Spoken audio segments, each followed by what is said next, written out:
Today I'm joined by Katha Scheeler, VP of Business and Client Development at Oliver Wight Americas. Her journey from Division 1 volleyball to decades in sales has been shaped by resilience, failing forward, and leadership you can feel. Katha sits where people, process, and technology meet, solving problems through curiosity and trust rather than a we-do pitch. We get into leading authentically in tough rooms, turning questions into commercial outcomes, and why relationships, not scripts, drive transformation. Let's dive in. Katha, thank you so much for joining me. Absolutely. We'll start today with your story. So, what first drew you into the world of transformation and client development? Well, my story is not a straight line for sure. It is more of a zigzag. So I'll be brief. But basically, I started out on the volleyball court many years ago, and the same tenacity that got me, a Division I scholarship is what got me to where I am today, because I don't give up. At one point in my career, someone said, "I hired you because you never won a championship." And I'm like, "What?" I thought that was the silliest reason in an interview, but hey, I got the job. And it was because he said, "You never gave up. You were the best person on the team. You were all ACC, but you never gave up on trying and figuring out a different way." And in business, I call it failing forward, right? You fail, you try something, you pivot, you do something different. And it's the same way in volleyball. And with taking this job, I mean, I've been in sales and business development my entire career, and for a very long stint in the IT world. So dealing with technology transformation. And the bottom line is you have three different things. You have people, you have process, and you have technology. And, if you do not address each one of those in a way, I don't care if you're selling something or if you're transforming a company inside out, or if you're trying to come up with new plays on the volleyball court. Sometimes you just have to pivot and go in a different direction. And so I guess the skills that I learned early in my life, I transferred into my professional career. And you got to be afraid not to take the lead. Yeah, so it's that tenacity. So looking back from the start of your career then, what were some pivotal moments that have shaped your career path? I will go back to senior year. I thought I was all that in a bag of chips, right? And so I go into it, and you never know what's going to knock you down. And so I'm going up against this opponent, and she was a freshman and trying to make her, you know what I mean, to make her name and fame. So to take out the big girl who is their primary hitter on the other team would be a big thing. Now, did she do it on purpose? Probably not. I went up to block a ball and I came down and shattered my ankle. And it was my senior year. I was the leading scorer for this team, and I was devastated. My team was devastated because I was out, and we knew I'd be out for most of the season. But this girl on the other side of the net was high-fiving, and the whole team was jumping around because they knew that they were going to probably win at that point. So it really hit me hard that how could somebody do that to me on the other end of the thing? So how would I rise above and look past her ignorance? Or so everyone on my team thought I was going to go to blows at the end, and I came off the court with my crutches when we were shaking hands. We had lost the game, and I went up to the young lady and I grabbed her hand and I said, "You have no idea the impact you had on me. But I want you to know that, my career now has ended. You obviously have started yours off with a bang, but in life, this is not how things should roll. And you need to have grace and think of the other person." And I try to use that in my professional career. Like, what is coming out of my mouth is going to impact the individual. So from a sales perspective, I everything I do, if I'm pushy so I think you need to be authentic. I think you need to be real with people. I could have been a jerk on them on my side of the court. I could have done it a little differently, but I'd rather give that young lady who was new in her career, or as a volleyball player, some insight, even at a 20-year-old. You know what I mean? So I take that same approach when I'm dealing with clients. I want to impart some knowledge to them, educate them on whatever it is I'm doing. I don't care if I'm selling grease and gear oil to selling whatever, is be authentic and be real with people. And I think that's what I've taken throughout my career is you don't have to be a jerk. You can be honest and say, hey, you really screwed me right here. And that's okay.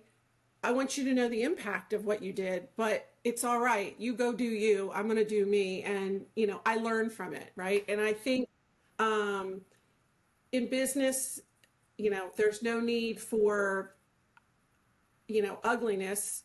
It is business. There's no need, but, you got to have empathy for the other person and you got to be able to sit in their seat uh, before you can make past judgment or whatever. Learning from that and kind of putting that analogy into practice, have you ever had to deal with anything like that as you've kind of grown in your career?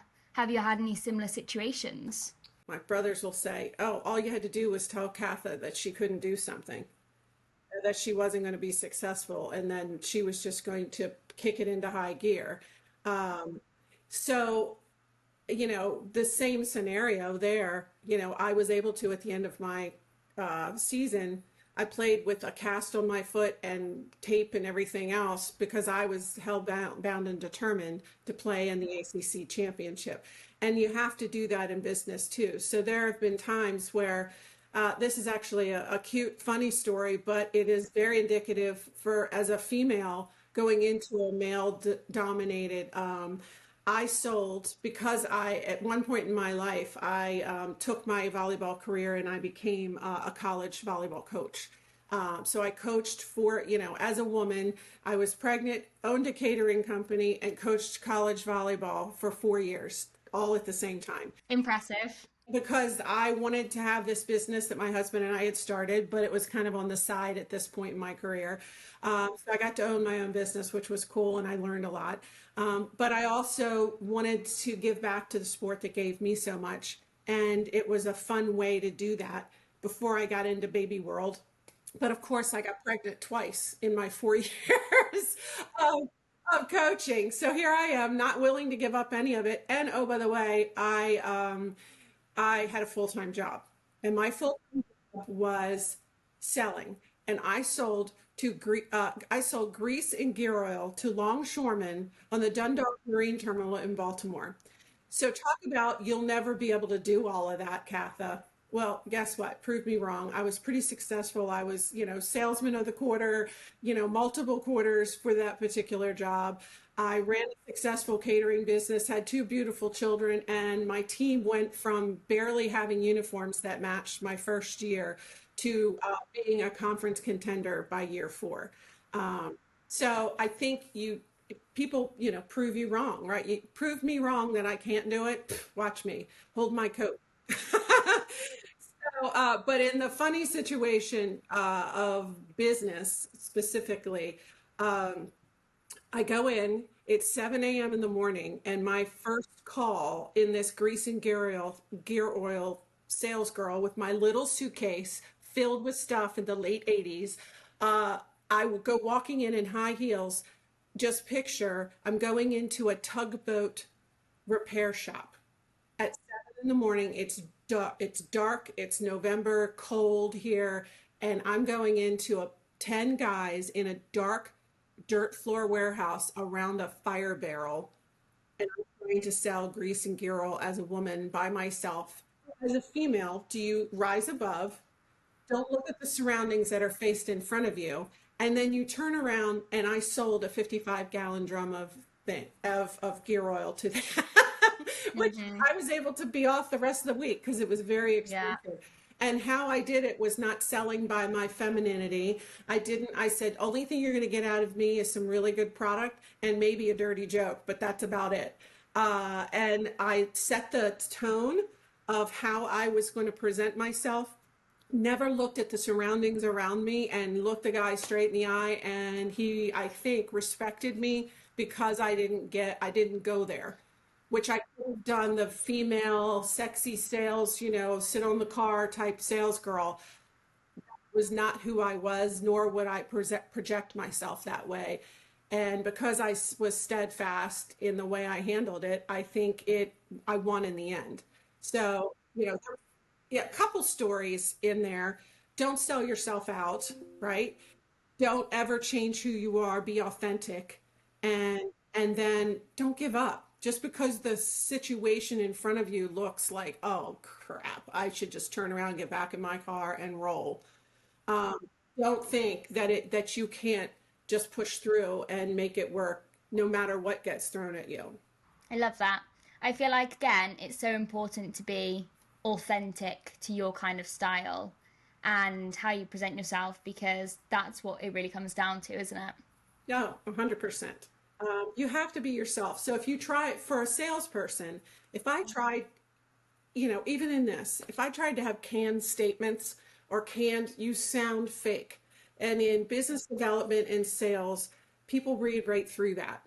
So if you're not bringing your genuine self and your authentic self, and what makes, I love what I do because I'm able to meet people. Molly, when you and I met each other, it was in a male dominant, very technology driven. I was there as a person by myself, and I just busted in and went into your group and started talking to your folks and probably asked a stupid question like, "Hey, what kind of animal are you?" If somebody had to describe you, do you remember that? Uh, and honestly, what did it do? It was fun. We laughed, and now we have subsequently talked about business. I've met your CEO. We have talked, and that's how you're authentically yourself, but yet you can do business and people trust you. To not just be selling what I call the we do's. I hate when salespeople or business development or anyone comes up and is like, we do this, we do that, we do the other. But what problem are you solving for me? And I'm kind of that girl. If you've got an issue, I don't care if it's a hangnail. I'm going to tell you all the different ways to try to get rid of it to make you feel better, to stop the pain or the problem. And that's the same premise you have to have in business. How can I solve your problem?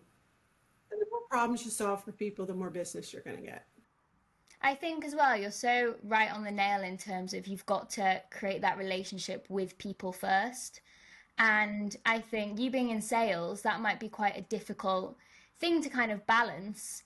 So, how would you say in your role, you've kind of navigated breaking through the perception that when you're talking to people, you're always trying to sell them something? Sometimes I use a joke. I'll say, they're like, what do you sell? And I'm like, not a whole lot today. And it breaks it kind of breaks that barrier of she's coming up here to talk.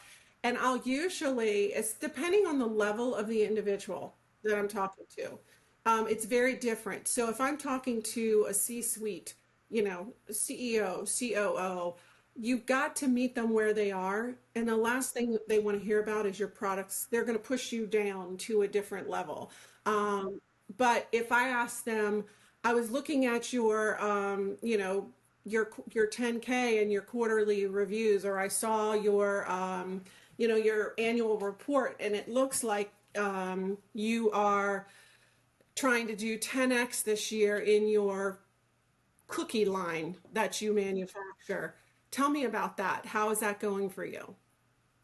Blah, blah, blah, blah, blah, blah, blah, blah. And then ask them another question, and then I'll say, I'm new to this industry. Sometimes being humble, I'm new to this industry. I would love to pick your brain and learn kind of what drives decisions at the top end. Is it always about the dollar? Is it about innovation? What's driving your business this year? What are some of your strategic goals? And then they start buying into helping someone because I don't care who you are. Most people want to try to help other people. And so if you put yourself in a position of vulnerability a little bit and not try to be all knowing, um, or try to fake that you know something more about them than they do. I'm a firm believer you got to be prepared, but um, you can also kind of over prepare and sound canned. I was actually recommended a book the other week called 48 Laws of Power, which you might have heard of. I haven't read it yet, but I've looked at all the like supposed laws of power, and one of them focuses on how you should never portray yourself as a master. Because again, people love to talk, people love to almost like they love to help you. So I think that's a great way to kind of get the conversation started and build from there. Yep. So I think you also have to lean into your strengths, right? I am not going to be the sharpest tool in the shed, especially in the manufacturing industry. I was hired and, honestly, they took a chance. I have 40 years experience in building sales teams and selling products, and I've sold everything but the kitchen sink. But I had not physically worked in manufacturing, and what we do is very specific to transforming business from the inside out, fixing the factory so that it can run more efficiently and operationalizing the strategy within the factory. And it's all different functions within a business. So it's their supply, demand, it's their innovation and portfolio management, and it's their how does it roll up to the finance? And how does all of it drive change within the organization and behavior change? Well, if I've never worked in a factory, how the heck can I go in and try to sell or convince somebody who's a supply chain demand planner that I know what I'm talking about? I do that by asking them a lot of questions and trying to understand from their perspective the impact of it not being done correctly. Because it's not just, I peel the onion a lot. It's how does it impact me personally?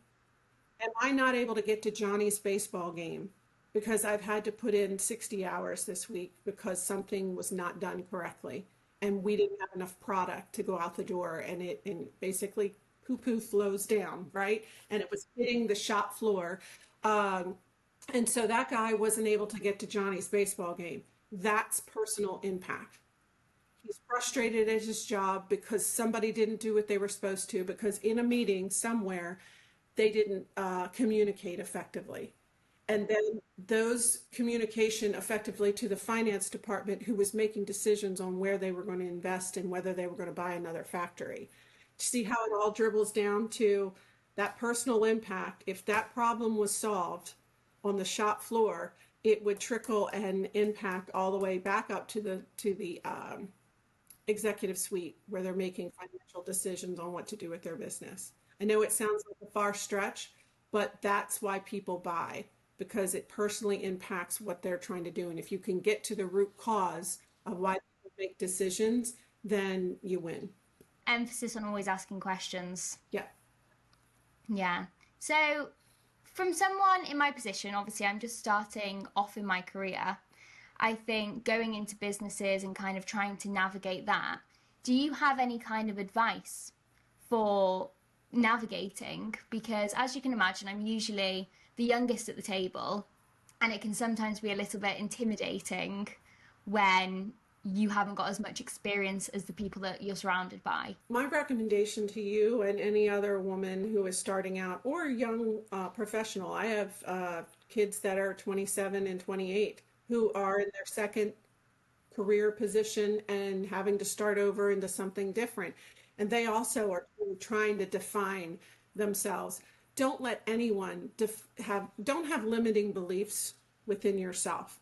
And don't let anyone define your limits of what you know you can do. Key things, find a mentor, find someone you trust is huge. Build a network. So build a stable. I say in all my mommies back in the day, it takes a village to raise a child. Well, it takes a village to support you in your career development. So build your own network of your people who you trust, and then never be afraid to ask questions.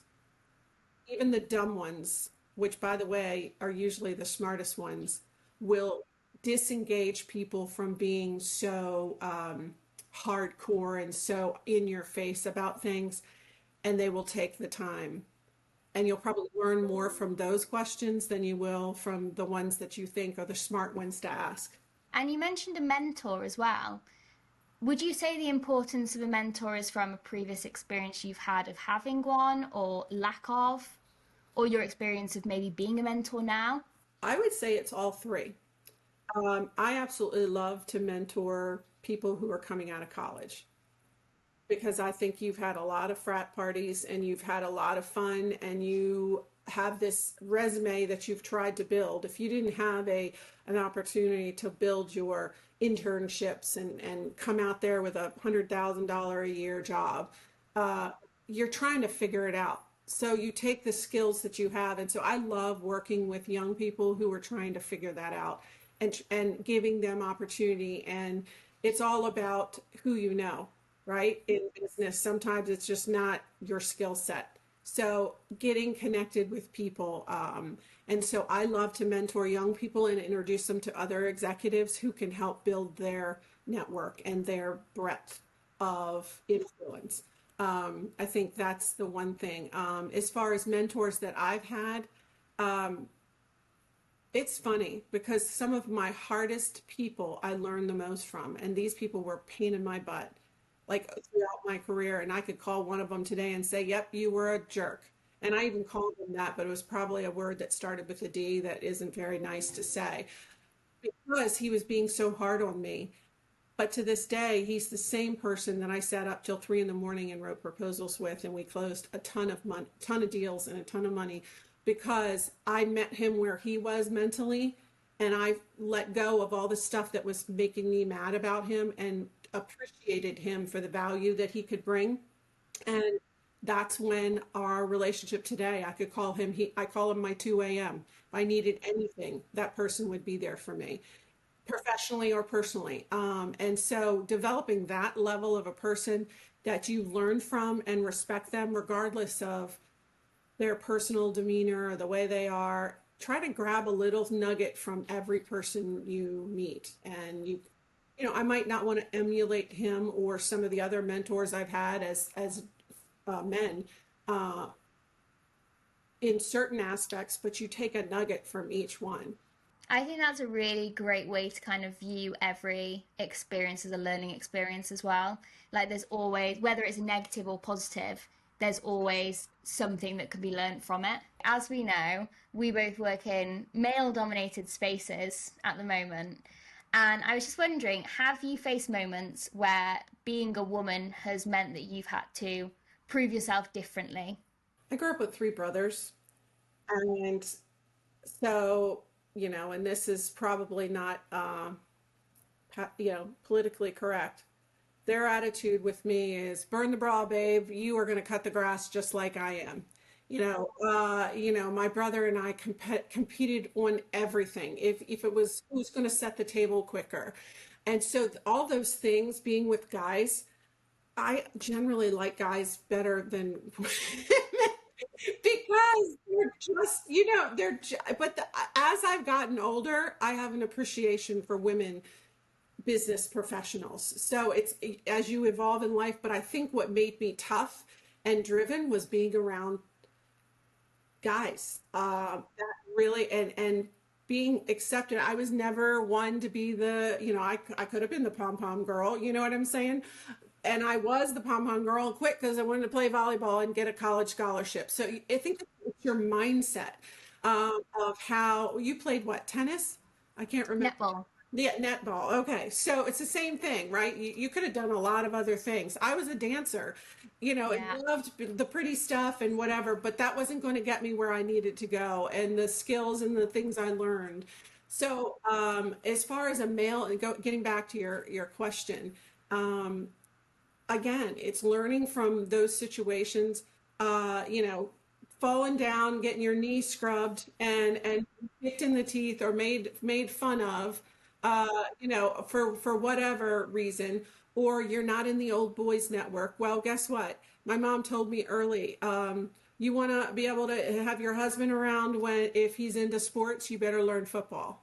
Yeah. right? Learn what they're interested in and be more interested in what they're interested in, and they will eventually become interested in what you have to say. So, you know, we're all selfish individuals. Care about me more than you care about yourself. And so I don't care if you're a woman, a dog, or a man. But as far as professionally, surrounding yourself around strong women who empower you, um, I think as I've gotten older, I've come to appreciate that even more than when I was young. Because I leaned into what I was comfortable with, was being around a bunch of guys and not dealing with the girly girl drama that was around me when I was younger in my career, and always wanting to compete, sometimes to my own detriment, right? I'd kill myself to try to compete to win and not think about the ramifications. But as I've gotten older, more mature, and gotten up into more of a senior level, leaning into women, other mentors that are above where I'm at, and being vulnerable and saying, I need to be more of this. How can I bring my flavor of chocolate cake to this situation? Because I may handle it very differently. And that's where I feel, having qualities of a woman of feeling and taking and meeting people where they are. Many times in the male driven environment, it becomes very, this is it, cut and dry. There's no nuance, there's no crying in baseball, you know. It's that mentality. And I think it loses something. So I think that women absolutely bring something to the table in creativity, in thinking outside the box, not always having one way or my way or the highway approach to things. I think as well, this comes down to what you were saying about authenticity and kind of just delving into your strengths and focusing on those which will lift you in your career. So, finding your strengths and playing on them. What would be the one piece of advice that you want people to remember from this conversation? Don't let anything that gets thrown your way throw you. Um, I used to say this all the time, fake it till you make it. Now I'm like, is that really authentic? Am I being authentic when I say that? But honestly, it's still true. Just because you don't know anything, they don't know that you don't know. Unless put the poker face on, go in there with confidence, say, I'm Katha freaking Scheeler, and you know what you're worth. And but also in the same right, be humble enough that when you don't know or you're not winning, being able to pivot and learn and ask questions. But I think my entire career has been built off of influencing and leading people, taking a leadership role when others are sitting back. Um, and maybe I'm not even the most qualified, but because it's my natural demeanor to take the lead, leveraging the strengths of your team and bringing that, like a volleyball game. Let's get back to where we started. I could hit the ball all day long, but I couldn't bump and set to myself. I couldn't pass the ball, serve it, and everything else. I needed a team around me that had strengths, because they never put me in the back row or serving. My parents would sit there and close their eyes because that was not my strength. So lean on the people that are good at other things that helps build you, and then your career will sail because you're bringing those people along with you. Uh, so, but just don't be afraid to be up, you know, ahead of everyone else. Don't be afraid to raise your hand. Oh, well, thank you so much Yeah, for sharing all your insights today, Katha. yeah. Well, I always love talking with you, Molly.